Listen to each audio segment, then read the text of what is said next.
This week on Arizona Illustrated, we honor the men and women who served with a Veterans Day special, helping vets towards a productive post-military life. Two Tucsonans shared their memories of Vietnam. We visit a place where homeless vets are welcome and protected, and a look back at those who might have actually had their finger on the launch button. Veteran Stories on Arizona Illustrated.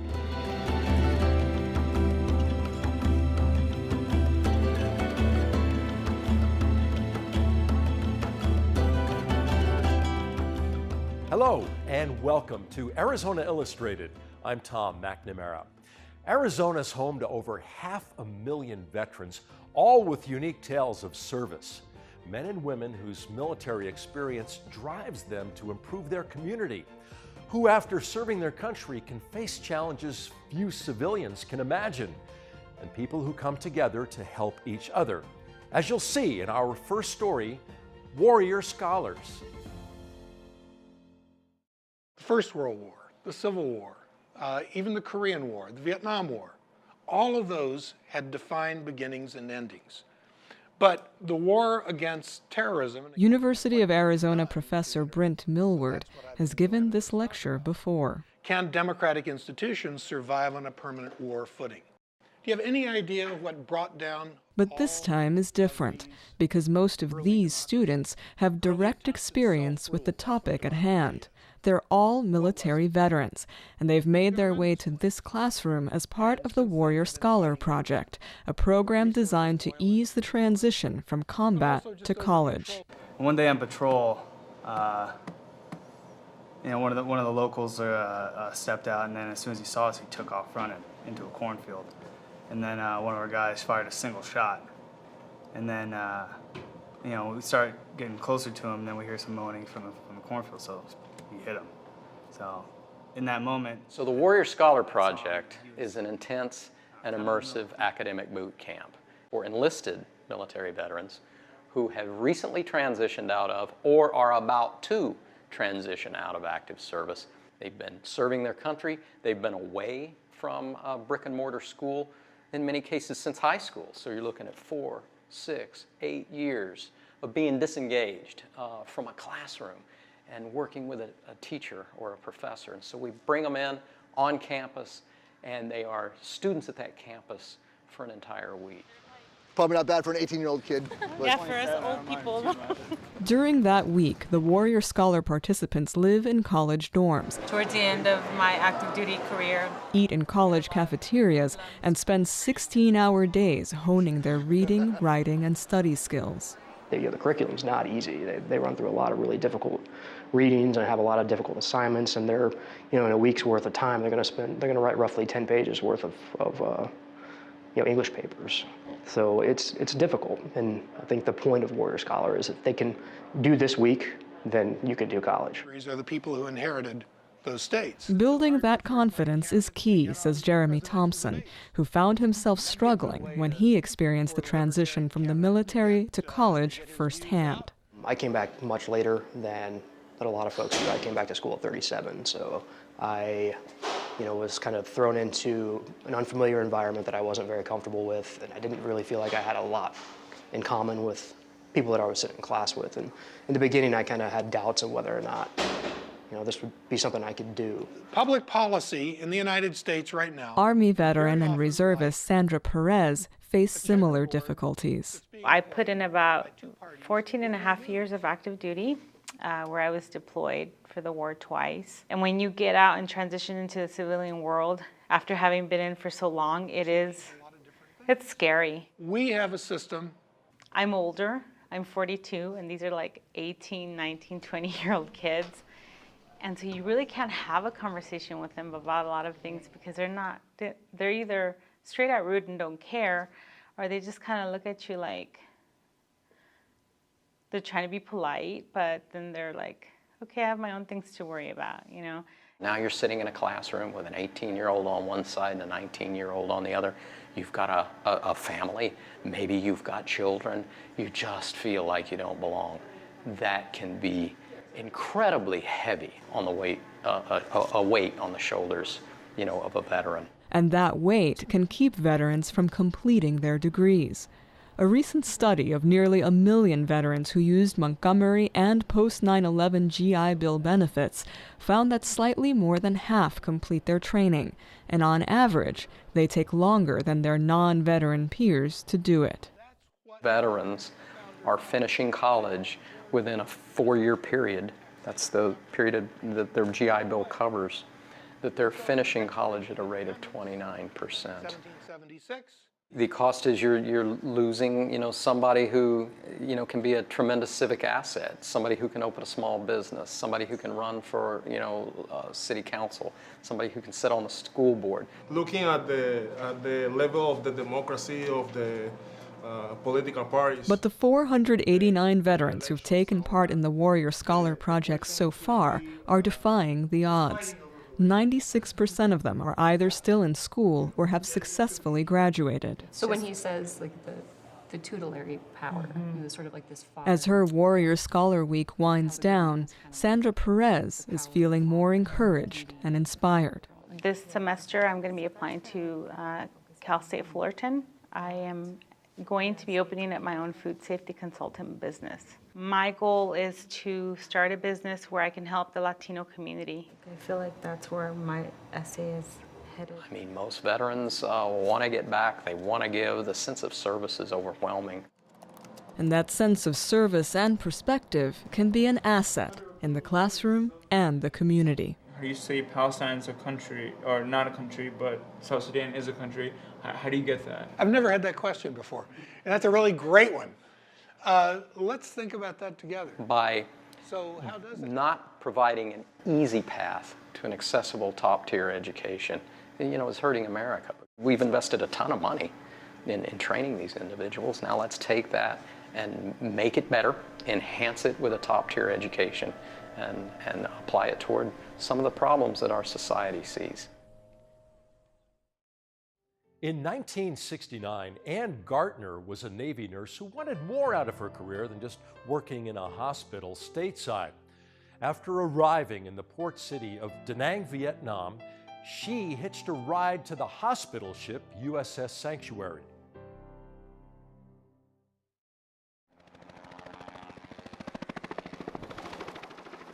There was a chopper going out to deliver the mail, and so they said they would take some passengers. So there were a couple corpsmen and I think one doctor and myself that were scheduled to go out to the sanctuary. So we sat on mail bags the whole ride out, and it was kind of exciting because I'd never been in a helicopter before, and we got to see, flying in and landing on the flight deck of the ship, which was at the aft, and there was a whole crowd of people, and there were the flight crew, and everybody was cheering, and I thought, gosh, this is really nice. They're so happy to see me. No, they didn't care about me or the doctor or the corpsman. All they wanted was the mail, because they hadn't had mail in about 4 or 5 days, or and they were waiting for their mail. We received patients from the field all times of the day. We would get soldiers still with their, weapons, with hand grenades, all kinds of weaponry that had to have, the sergeant at arms had to go through and check the patient before they could start doing the triage. A lot of landmine injuries, so, amputated legs, a lot of shrapnel, gunshot wounds, blast injuries, so it was pretty extensive. I don't know if you're ever really prepared for what you see over there.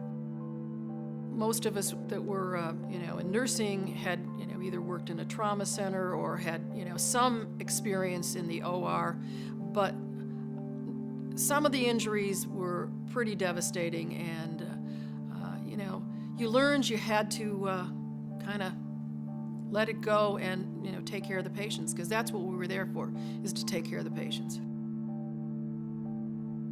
We were a family, and some of my best friends are still the nurses that I knew in Vietnam. We kept together, we did things together. That was our family. Not everybody was able to deal with it. especially with, post-traumatic stress disorder, and some people, just did not handle it. I was extremely fortunate. I had a wonderful support system at home. I had good friends and other people that had been through the same similar situations, so we could talk about it. We could, if we were sad or we were upset, we had someone to go to and to talk to. And I think that's essential. You can't keep it bottled up inside. You can't. You have to be able to talk about it and deal with it. Flying F-100 fighter jets in Germany helped Air Force pilot Don Shepard prepare for Vietnam. His transfer to the war zone included a pre-trip visit with his family in Colorado, where he found his wife was much less prepared for departure.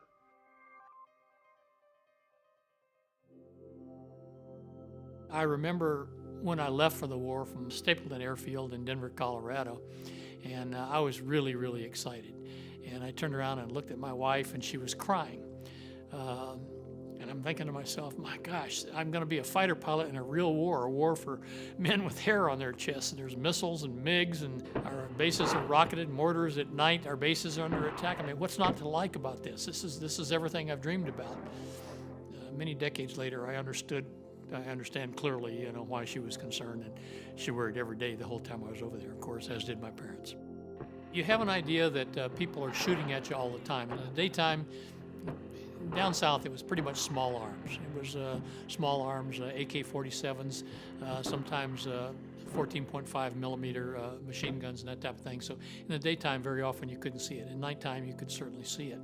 And sometimes the troops were in desperate contact. I mean, they were almost hand to hand, fighting the enemy very close. At other times, they're out there knowing the enemy's out there, not sure exactly where. They had intelligence and would tell the forward air controller where they thought the people were, where they had received intelligence they were moving. So the forward air controller was always your eyes and ears. You couldn't see things on the ground. You couldn't see the troops. I mean, occasionally you might see something, but you were basically bombing where the forward air controller told you. He also very often could not see it. He was talking to the guys on the ground and reacting from the smoke. Now, the troops on the ground sometimes would also mark their targets. They would say, okay, we are popping smoke now. So very often, most often, you did not see the enemy down there at all. It was hunt and peck or close combat, one or the other. I never did anything over there that I was ashamed of. And I have had people ask me, young kids ask me, did you ever kill anybody? And my answer to them was, I never killed anyone that wasn't trying desperately to kill me. I didn't violate any rules. I didn't bomb any villages. I didn't do anything that I was ever ashamed of at all. So I don't have anything, but I believed in what I was doing. And I believed in what we were doing was worthwhile. I bought into the reason that we supposedly got into that war was communism was monolithic. If we didn't stop it over there, we were going to see them on the streets of San Francisco someday. Many decades later, it's so stupid that we did not understand why we got into that war. But I believed the whole time that it was worthwhile what we're doing, and I was worth. But I also knew that by the time I left, that, man, we are not making any progress, and I don't know how long this can go on. So I was never ashamed of it. I never said that it made me into what I was. I am what I am, and I do what I do, and I'm proud of what I do, and I don't do things that are wrong, and it was the same way over there.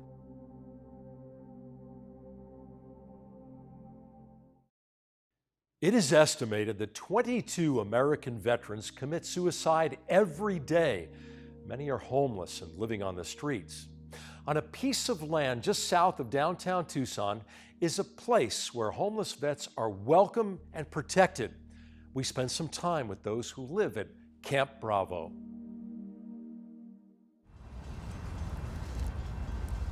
It's a cool morning, late October. People in these tents begin to rise. A passing train, their wake-up call.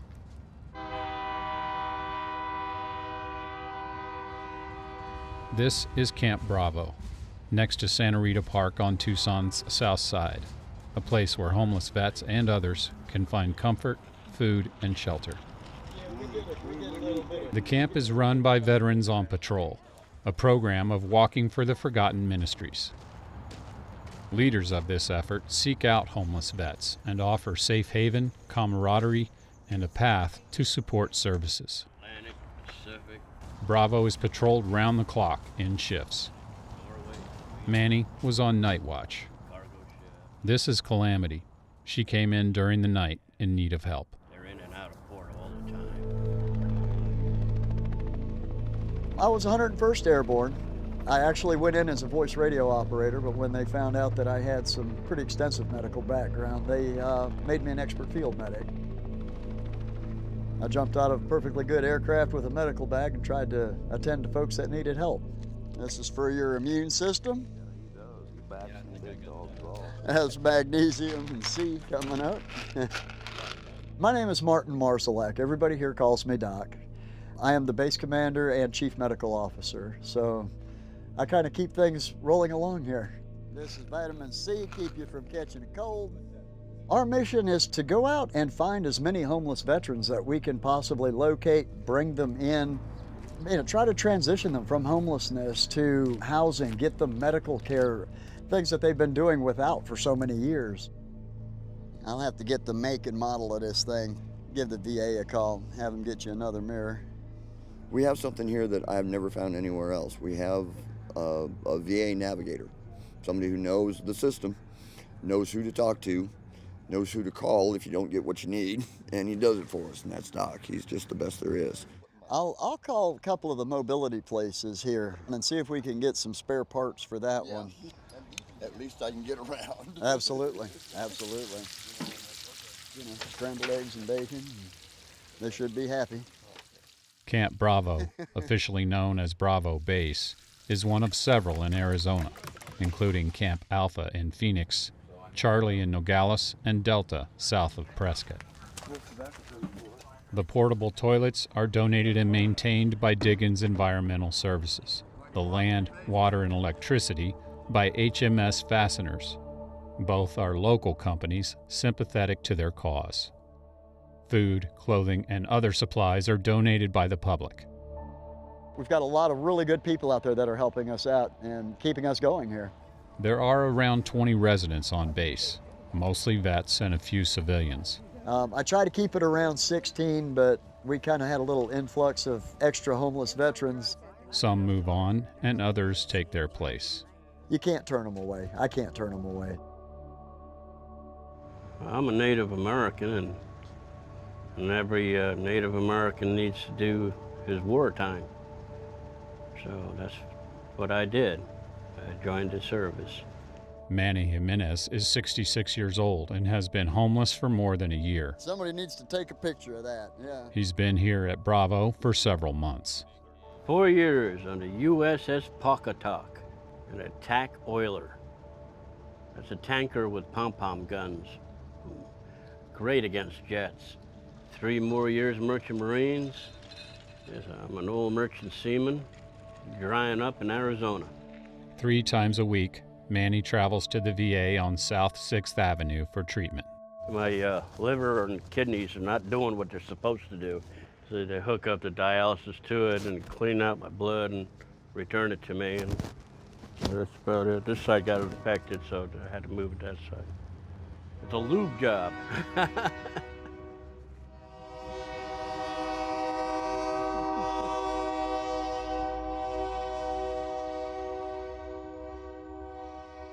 That there is still a fair amount of drug abuse in the park, heroin, methamphetamine. That doesn't come over here.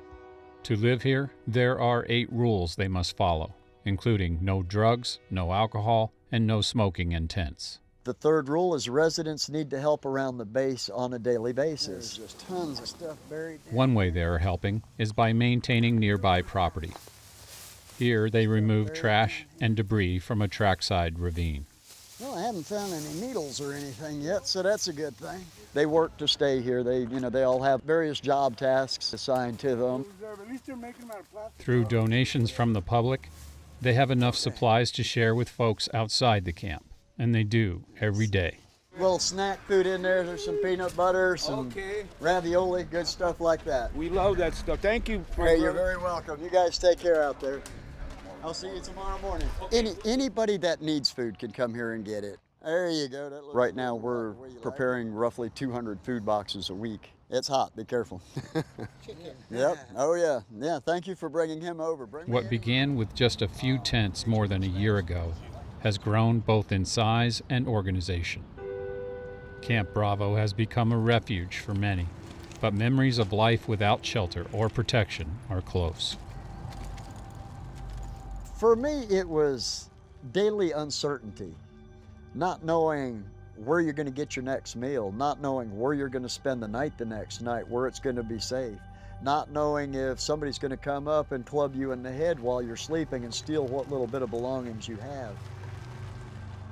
I was picked up by two really big people and put in an alley, and they tried to cut my throat. And most closest they got was my chin. I kept putting my chin down so they couldn't get my throat. Somebody from one of the apartment houses called the cops because they saw what was happening. And the cops showed up just in time. I thought that was the end of me.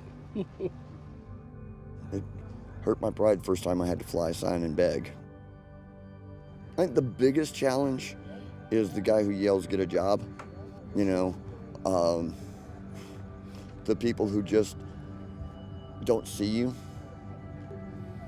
You feel invisible. And that's the most forward thing in the world. It's just not to be recognized, not to be acknowledged. People don't want to see it. You know, we want to pretend it doesn't exist. Nothing that I'm proud of, I'll tell you that. I wasn't raised that way.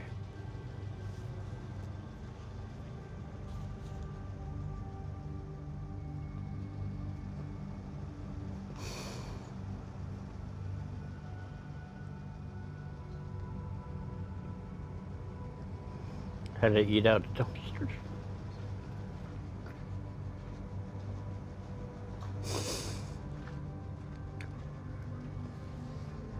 I can't talk about it.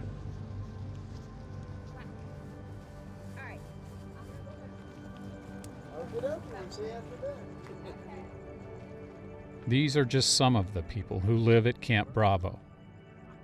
In time, new faces will arrive with different stories but common needs. It's a fellowship. It's a group of brothers, you know, sisters. A lot of homeless veterans really need places like this. Well, I think this mission is just life-saving, and in that, it's life-changing for a lot of people. I hope places like Camp Bravo will open up in different places throughout the country. If people don't band together and help each other, then it takes away all of our humanity, and there's always someone out there you can help. You see somebody who's homeless out there, he's not necessarily an addict or a drunk. He's a brother, a sister. He's you if you lose your job.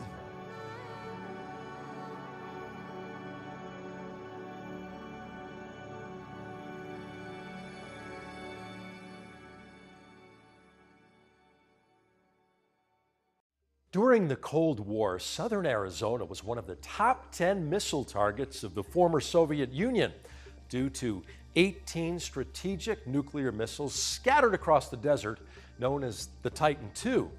One Cold War veteran, Yvonne Morris, knows the story of the Titan II missiles intimately.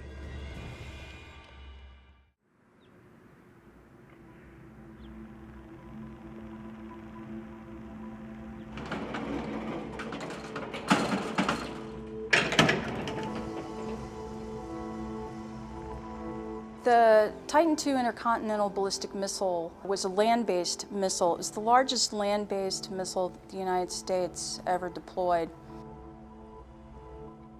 The acronym is MAD, and I think that's probably the best way to describe it. Mutual Assured Destruction basically was sort of a philosophy that the United States developed and that the former Soviet Union sort of came to adopt as well. And what it meant is that both countries had enough nuclear weapons that they could devastate the opposing country and the rest of the world many times over. The United States had land-based intercontinental ballistic missiles. It had strategic bombers like the B-52, and it had submarine-launched ballistic missiles.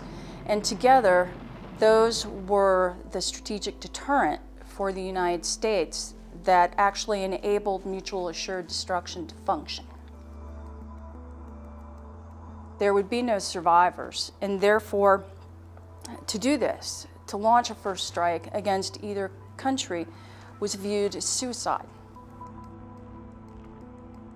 We were a weapon of war, but the Titan II was really an implement of peace. Its job was to exist and to project itself as a credible threat and demonstrate for the former Soviet Union that it would be foolish for them to initiate a first strike against us, and therefore that deterred World War III. So the real job of Titan II was never to launch at all.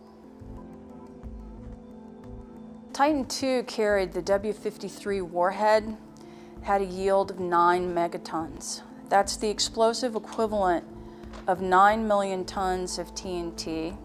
It's about 650 times more powerful than the atomic bomb that was dropped on Hiroshima. The Titan II could launch from its underground silo in about 58 seconds, and it would take about 25 minutes for it to reach its target in the former Soviet Union, traveling at speeds around 17,000 miles an hour. Our job was peace through deterrence, and I was confident that if I did my job and everybody around me did their job, which we did every day without fail, that our mission of not launching our missile would be achieved. When I was coming on alert, I wasn't so much thinking about I could participate in World War III. I'm thinking my job is to prevent World War III. The Titan Missile Museum, a National Historic Landmark in Green Valley, offers tours every day of the year except Thanksgiving and Christmas. Thank you for joining us here on Arizona Illustrated. Next week, Frida Kahlo's garden in Tucson, a look into the challenges of seeking help in rural Arizona, bonds formed in service that continue to grow, and our favorite place, the old stone house. I'm Tom McNamara. See you next week.